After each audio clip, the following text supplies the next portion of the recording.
Bonjour.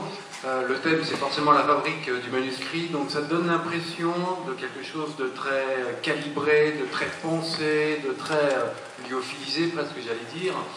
À partir du moment où le travail d'incubation est fait, de gestation, est-ce que votre travail d'écriture proprement dit, ça assèche l'imaginaire parce qu'il est trop focalisé sur le sujet, ou est-ce qu'au contraire, en lui donnant un territoire défini, ça lui permet de s'ébattre, quitte à lui laisser une bulle, une pulsion comme ça imaginative qu'on ne va pas réfléchir?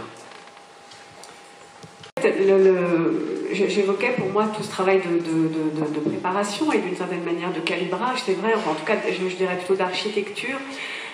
Jusqu'à maintenant, il s'avère que j'ai eu besoin de ça pour chacun de mes romans, y compris d'ailleurs les plus autobiographiques, enfin les plus personnels. Malgré tout, j'avais besoin de cette architecture. Pour moi, c'est pas du tout une règle. Peut-être que j'écrirai un livre un jour sans même savoir, et je le commencerai sans même savoir de quoi il parle. Et d'ailleurs, parfois, j'entends des écrivains parler de leur manière de travailler, et c'est tout le contraire de ça. Je crois qu'il n'y a absolument aucune règle. Enfin, pour avoir discuté de ça avec pas mal d'auteurs aujourd'hui, parfois nos pratiques se rejoignent et parfois elles sont vraiment à l'exact opposé.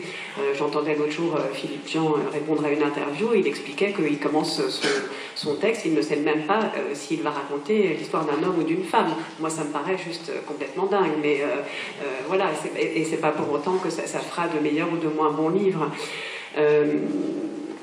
Voilà, après je pourrais m'interroger moi-même à titre personnel sur les raisons pour lesquelles j'ai besoin du cadre, de la structure, etc. Mais bon, j'ai envie de vous dire, ça ne regarde que moi. Maintenant, dans l'espace, effectivement, que je définis comme ça, bien sûr qu'il y a... Pour moi, c'est justement là que peut se jouer la surprise, c'est là que peut se jouer quelque chose qui vient de l'écriture elle-même. Eshkol parlait tout à l'heure du rendez-vous avec le texte, de la discipline que l'écriture requiert. Ça, moi, je me reconnais totalement dans les mots qu'il a prononcés, je pourrais les prononcer moi-même, c'est-à-dire cette idée que tous les jours, il faut être là, au bureau, assis.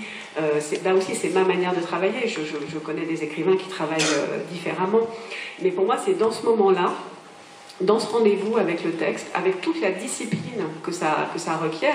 Et quand on parle de discipline, c'est pas très glamour. Effectivement, il n'y a pas tout d'un coup des envolées d'inspiration ou quelque chose qui vous colle à votre table ou vous réveille la nuit. Enfin, en tout cas, moi, c'est pas du tout comme ça que je travaille, même si une fois que je suis dans l'écriture, l'écriture m'occupe totalement et parfois me réveille la nuit. Mais en tout cas, c'est dans ce rendez-vous avec le texte et ce face-à-face, j'ai envie de vous dire, pour moi, il y a quelque chose de l'ordre du combat, malgré tout. En tout cas, de l'ordre de l'endurance. Ça ne veut pas dire qu'il n'y a pas de plaisir, parfois il y en a, parfois il n'y en a pas. Mais c'est dans ce rendez-vous avec l'ordinateur, puisque en ce qui me concerne, j'écris sur l'ordinateur, qu'il va se passer quelque chose. Et effectivement, tout d'un coup, quelque chose surgit, qui peut être tout à fait imprévu, qui peut être d'ailleurs parfois un petit peu embêtant. Parfois il m'arrive d'écrire ou d'avoir envie d'écrire des choses qui me sont inconfortables. Et évidemment que l'écriture est faite pour ça aussi, pour sortir des clous, pour sortir des lignes. Mais pour sortir des lignes, en tout cas, moi, j'ai besoin des lignes, j'ai besoin du cadre. Et c'est parce qu'il y a un cadre qu'à un moment donné, quelque chose peut se jouer, qui va transgresser ce que j'ai imaginé pour, j'espère, fabriquer de l'écriture. I think for me, writing is freedom, and usually I'm a very intuitive, unplanned writer, and this for me maintains the feeling that I can do whatever I want every morning. It's very important to me to feel that way, that it's not another task that I have to do. My life is full of tasks anyway, and this is the field of freedom. And even with my only planned book, the only book I wrote a synopsis for, which is Jules de Mer, even with this book, I never knew when I came to the writing room, to my computer, I never knew what scene am I going to write, what kind of turn will the plot go through now. So for me it's very important to maintain a sense of freedom, I would say even rebellion. Before you told me that this book is so different than your other books, and this is a very good compliment for me, so because this is one of the things I'm trying to do, like to surprise myself, not to repeat what I already know to do or know how to do. That I know that is working, but actually to treat every book as an adventure, and the only way I know that I have a new novel or that what I'm writing is worthwhile is if there's something about it which is rebellious in a way, which is challenging whatever I've done before, and then I know I have a new book. So I have to get this sense of freedom, of new. Alors, peut-être une dernière question, très rapidement. Oui, bonjour, j'aimerais demander à Delphine de Vigan quel est son point de vue sur le travail d'écriture. Est-ce que cela s'apprend et est-ce que cela se transmet? Je ne saurais pas dire. Je vous avoue que je n'ai pas vraiment d'idée sur la question. Pour moi, la seule, enfin, je rejoins tout à fait ce que vient de dire Eshkol sur cette idée aussi de liberté et d'aventure, et chaque texte est une aventure nouvelle.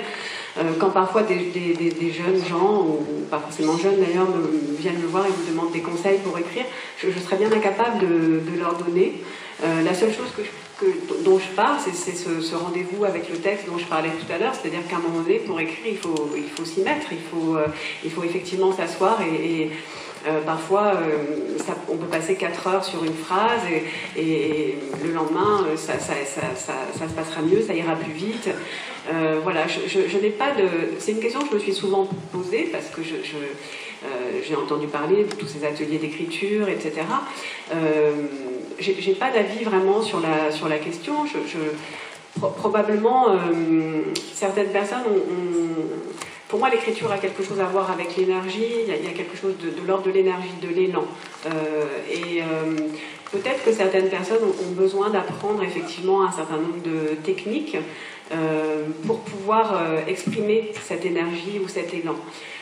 Moi, j'ai la chance d'avoir étudié, j'ai la chance d'avoir eu des professeurs, d'avoir étudié la littérature, d'avoir lu, mais ça n'est pas le cas de tout le monde. Et je pense que peut-être dans les ateliers d'écriture, il y a des gens qui n'ont pas eu cette chance ou qui ont pris des chemins différents, et pour différentes raisons d'ailleurs, et qui peut-être ont malgré tout cet élan, cette énergie, ce souffle, et peut-être qu'à ce moment-là, effectivement, ça s'apprend. Enfin, en tout cas, quelque chose de l'ordre de la technique peut donner lieu du coup à de la littérature. C'est plutôt d'ailleurs à ces messieurs qu'il faudrait poser la question, ils sont beaucoup plus spécialistes que moi.